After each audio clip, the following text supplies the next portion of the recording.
जय हिंद दोस्तों। तो जैसा कि आप अपने स्क्रीन पर देख रहे हैं, pH scale, pH discovery, pH full form, pH definition and pH value. तो आज जो हम डिस्कस करने जा रहे हैं, इन तमाम सवालों के जवाब देखेंगे।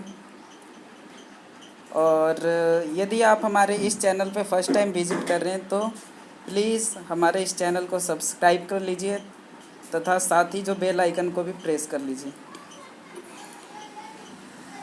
तो चलिए हम स्टार्ट करते हैं आज का टॉपिक, पीएच स्केल।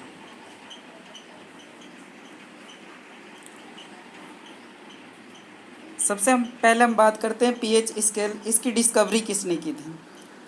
तो इसकी डिस्कवरी जो है सन 1909 में डेनिस के रसायन थे जिनका नाम था एसपीएल सोरेनसन। इनका नाम था एसपीएल सोरेनसन। इन्होंने 1909 में 1909 में इन्होंने क्या किया था? पीएच स्केल की खोज की थी। जैसा कि आप अपने स्क्रीन पर देख रहे हैं इनकी पिक। अब हम बात करते हैं सोरेनसन के बारे में। तो जिस तरह से इनका नाम था एसपीएल सोरेनसन, एसपीएल की फुल फॉर्म यहाँ पे है सोरेन पीटर लॉरिड सोरेनसन। इनका जो बर्थ है वो 9 जनवरी 1868 में हुआ था और इनकी जो डेथ हुई थी वो 12 फरवरी 1939 में।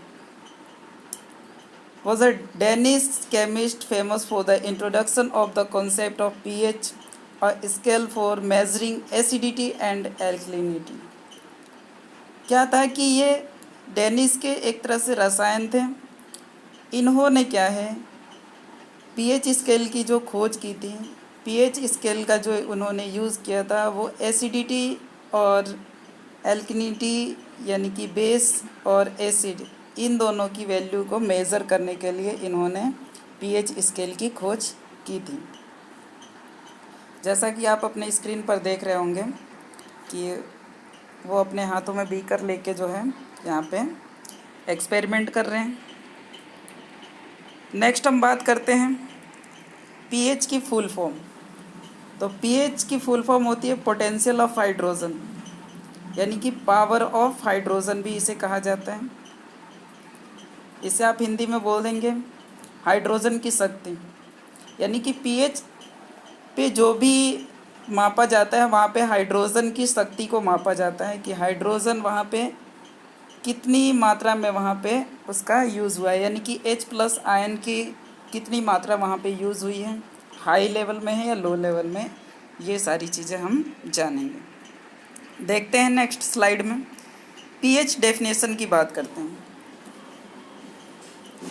पीएच की जो डेफिनेशन है, जो इसकी परिभाषा है, किसी जलीय विलयन की अम्लीयता या क्षारकता को व्यक्त या समझाने के लिए एक नया मापक्रम यानी कि स्केल प्रस्तुत किया था जिसे पीएच स्केल कहते हैं।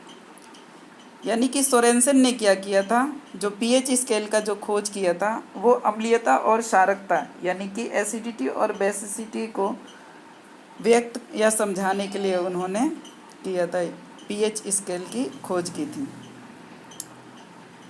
सेकंड जो डेफिनेशन है इसकी, किसी विलयन में उपस्थित हाइड्रोजन आयनों यानी कि H+ की सांद्रता के प्रेजेंस और मान को पीएच मान या पीएच स्केल कहते हैं।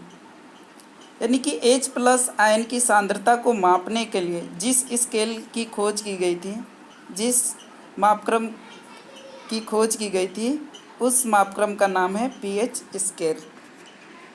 तो यहाँ तक हमें समझ में आ गया होगा कि पीएच स्केल की खोज किसने की थी, पीएच स्केल की पीएच की फुल फॉर्म क्या है, पीएच की डेफिनेशन क्या है।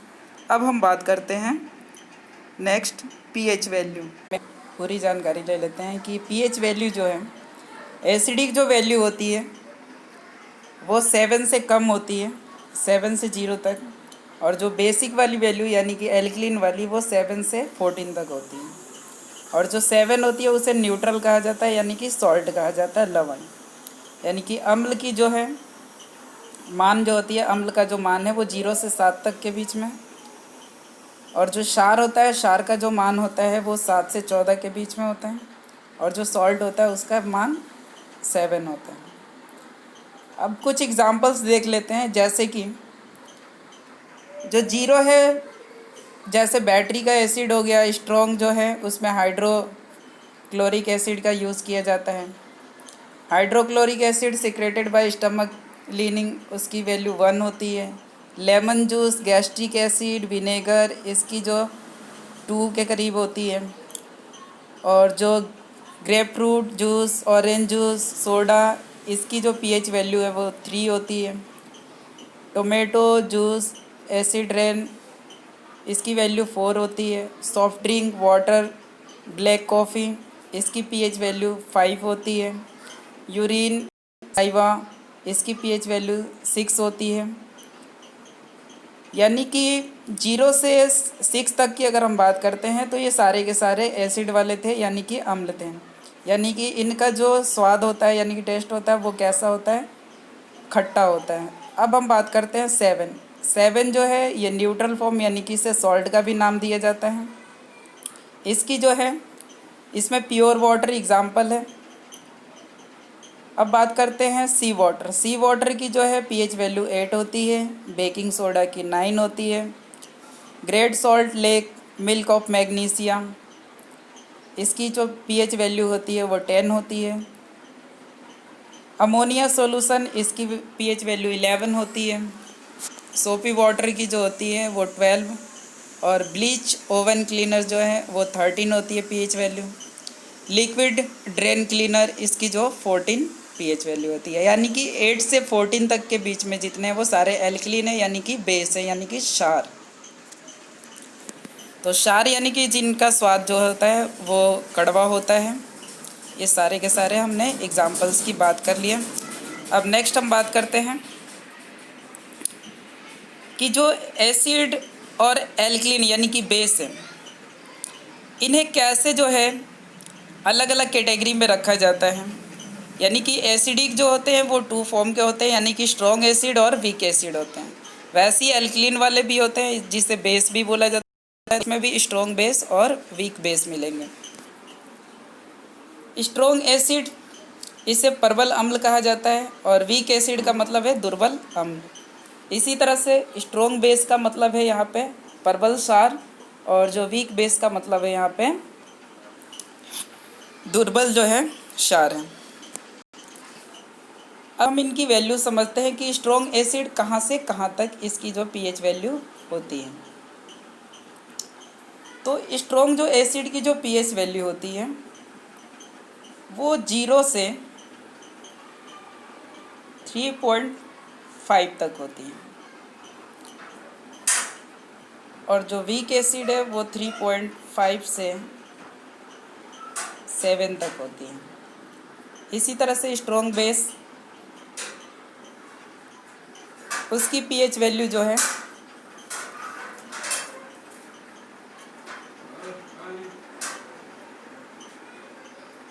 10.5 टू 14 तक होती है, और जो वीक बेस है इसकी पीएच वैल्यू जो है 7 टू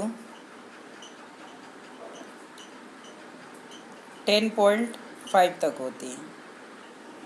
यानी कि इसे हाफ कैटेगरी में, हाफ पार्ट में डिवाइड कर लेंगे। यानी कि यहाँ तक जो होगा वो स्ट्रॉन्ग एसिड हो जाएगा, और ये वाला जो पार्ट है वो वीक एसिड का होगा। इसी तरह से ये वाला जो पार्ट है वो स्ट्रॉन्ग बेस का होगा, और ये वाला जो पार्ट है वो वीक बेस का होगा। यानी कि स्ट्रॉन्ग बेस में क्या होगा, यहाँ पे जो है H+ आयन OH नेगेटिव की जो सांद्रता है यहाँ पे ज़्यादा होती है, यानी कि इस वाले स्ट्रॉन्ग बेस में। वीक बेस में क्या होता है, जहाँ पे OH नेगेटिव की जो सांद्रता होती है, कॉन्सेंट्रेशन होती है, वो क्या होगी, कम होती है। इसी प्रकार से स्ट्रॉन्ग एसिड की बात करते हैं तो यहाँ पे H+ आयन की जो प्रेजेंस होती है इस वाले भाग में वो ज़्यादा होती है, इसीलिए इसे स्ट्रॉन्ग एसिड कहा जाता है। और इस वाले भाग में जो है H+ आयन की जो है प्रेजेंस जो होती है कम होती है, इसीलिए जो है इसे वीक एसिड का नाम दिया जाता है। हाँ, तो हमें पूरी वीडियो समझ में आ गई होगी कि स्ट्रॉन्ग एसिड क्या होता है, स्ट्रॉन्ग बेस क्या होता है, वीक एसिड क्या होता है, वीक बेस क्या होता है। और स्टार्टिंग से अगर हम करते हैं तो स्टार्टिंग से हमने जो अभी तक पढ़ा है वो हमने पढ़ा है पीएच की जो डेफिनेशन क्या है, पीएच की फुल फॉर्म क्या है, पीएच की डिस्कवर किसने की थी, और पीएच जो वैल्यू है इनका यूज़ कहाँ पे किया जाता है। तो पीएच से रिलेटेड जितने भी क्वेश्चंस हमारे एग्ज़ाम में जो पूछे जाते हैं तो हमने सारे डिस्कस कर लिए हैं। यदि इसी प्रकार की वीडियो आपको और ज़्यादा देखनी है तो कृपया करके आप हमारे इस चैनल को सब्सक्राइब कर लीजिए, तथा यदि आपको ये वीडियो पसंद आई हो तो प्लीज़ इसे लाइक कर दीजिएगा और साथ ही बने बेल आइकन को भी प्रेस कर दीजिएगा ताकि आने वाली नोटिफिकेशन सबसे पहले आपके पास पहुंच जाए। Thank you. मिलते हैं अब नेक्स्ट वीडियो में। जब तक के लिए जय हिंद, जय भारत।